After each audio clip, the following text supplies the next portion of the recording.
কালি অসমৰ কেবিনেটে লোৱা সিদ্ধান্ত মতে অসম আৰক্ষীৰ পদসমূহৰ বাবে আবেদন কৰিবলৈ PRC আৰু বাধ্যতামূলক নহয়।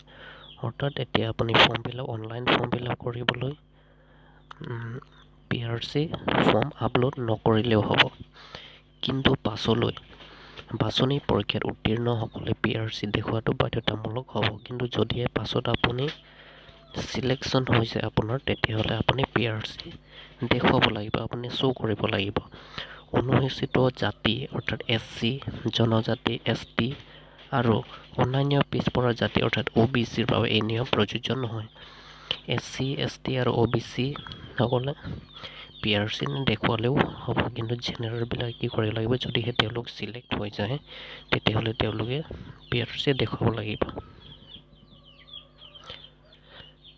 গতিকে আপুনি গম পালে যে এতিয়া ফৰ্ম ফিলআপ কৰাৰ সময়ত PRC দৰকাৰ নাই। গতিকে আপুনি কম্পিউটাৰ দোকানত গৈ পেলাই বা নিজে আপুনি ঘৰত বহি ফৰ্ম ফিলআপ কৰি ল'ব পাৰে। যদি এই সন্দৰ্ভত আপোনাৰ এতিয়াও ডাউট আছে, তেতিয়া আপুনি কমেণ্ট বক্সত ক'ব পাৰিব। ধন্যবাদ।